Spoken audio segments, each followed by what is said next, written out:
To open for the opposition, we've got Dr. Gail, who is a lecturer, author and feminist activist. She's the founder of the group Stop Porn Culture, which is fighting to end sexual exploitation in the pornography industry. So, Gail, thank you.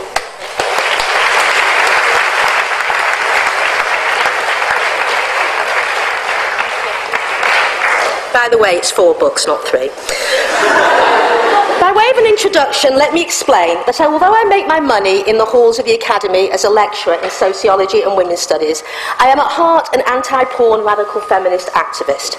Evidently, this means I am an anti-sex, sex-negative, sex-moralist, sex-phobic prude who wants to censor what you think, read and do in the bedroom.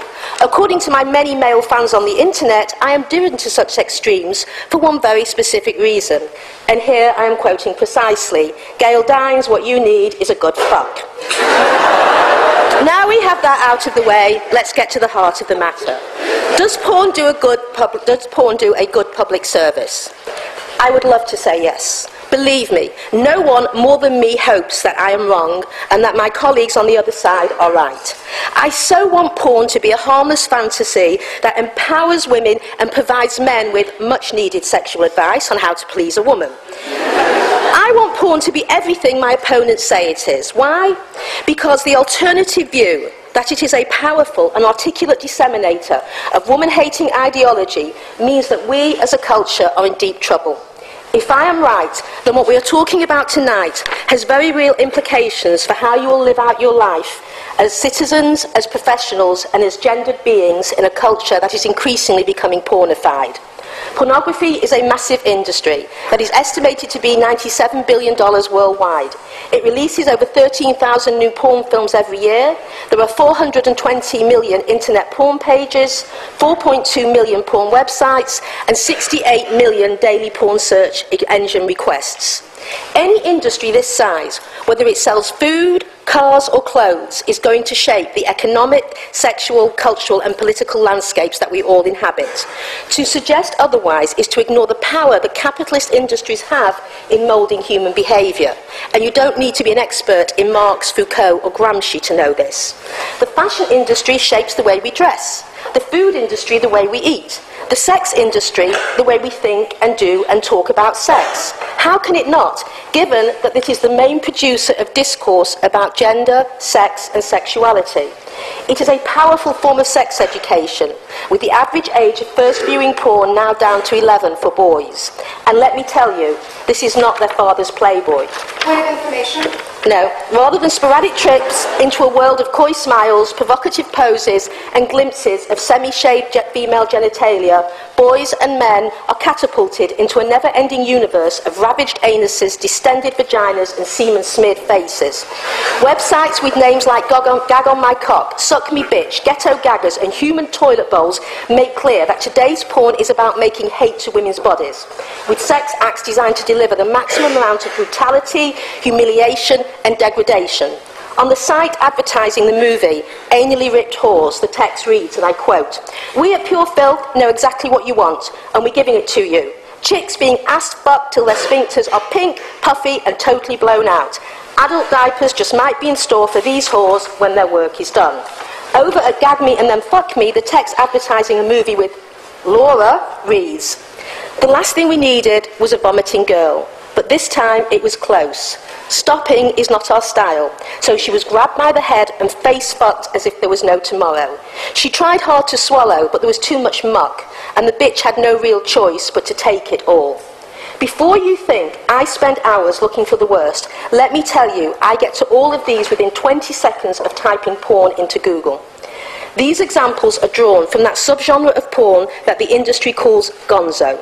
Defined as wall-to-wall sex without a storyline, gonzo is, according to Adult Video News, the trade journal of the industry, the most profitable to pornography there is. It is the porn of choice for men when masturbating alone. Of course, gonzo isn't all there is, and any aficionado of porn will tell you that there are literally thousands of subgenres that cater to almost any imaginable taste. But most of these are marginalised, and their existence does not in any way invalidate my argument that the majority of porn that men consume is brutal and degrading. For this reason, gonzo has more cultural power than subgenres such as woman-friendly porn or so-called feminist porn. Most of porn is produced within a capital industrial setting, which does to sex what fast food does to food.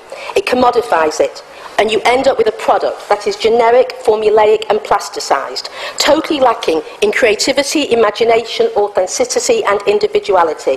This is what it means when a product is industrialized, and this is why it is ridiculous to suggest that being anti-porn is the same as being anti-sex. When I criticise McDonald's, no one accuses me of being anti-eating, since people understand that I am critiquing an industry and an industrial product, not a human act. Understanding that porn is an industry means that it needs to be seen as a business, whose product evolves within a specifically capitalist logic. It is a business with considerable political clout, with the capacity to lobby politicians, engage in expensive legal battles, and use public relations to influence public debate. It is a business that is increasingly able to deploy a sophisticated and well-resourced marketing machine, not just to push its wares, but to cast the industry's image in a positive light.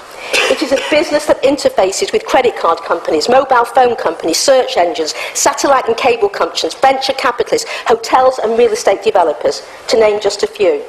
For example, the Free Speech Coalition, the lobbying organisation of the US industry, was successful in changing the child porn laws in 2002, so that now, thanks to the porn industry, we have an explosion in images of young women made to look barely pubescent females.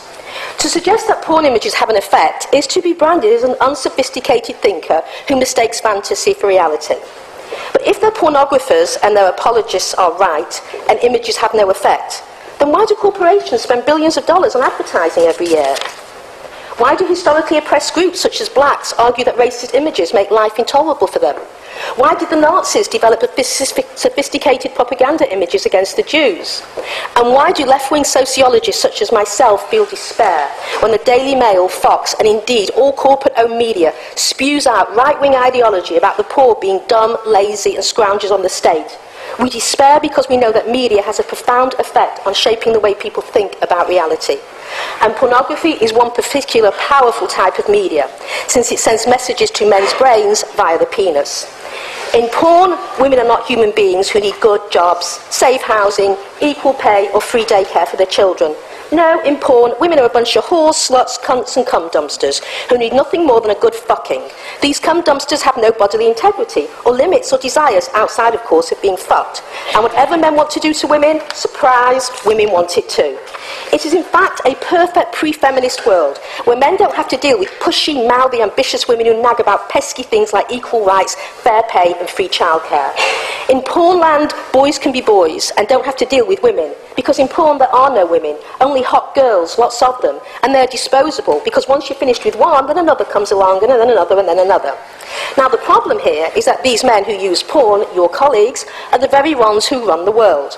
They're the politicians, the lawyers, the bankers, the economists who decide how women and their children are going to live. They're going to make laws and policy about equal pay, rape, battery, access to welfare, housing and education. And what do they see when they look at a woman? A full and equal being, or a fuck object who has a sell-by date stamped on her forehead? So before we all celebrate just how empowered we women are today, what with our feminist porn and endless choices to be strippers and prostitutes, let me give you a dose of reality. There are currently 143 female MPs out of a total of 650. That means there are at this moment 507 men who are deciding what budget cuts to make, the burden of which will fall on the shoulders of women and children. Today, women's hourly pay in this country is 19.3% less than men. The number of homeless women in the UK has risen by nearly 80% in 5 years, and older single women have a 24% chance of living in poverty. And on a global scale, women perform 66% of the world's work, produce 50% of the food, but earn 10% of the income and less than 1% of the property. Clearly, it is not only in porn that women are fucked. This has to change. And the only way it is going to change is if we wrestle power away from men. We have to stop giving them total and complete power over women's lives and bodies. Porn tells men lies about women. It tells them that women don't matter, that they have an unquestionable right to do whatever they want, and that they have nothing to fear from us because we won't fight back. But they are wrong. The job of feminism is to fight back, and where better to start with the refusal to collaborate with the woman-hating pornographers, because in a world where women have full equality, there is no place for pornography. Thank you.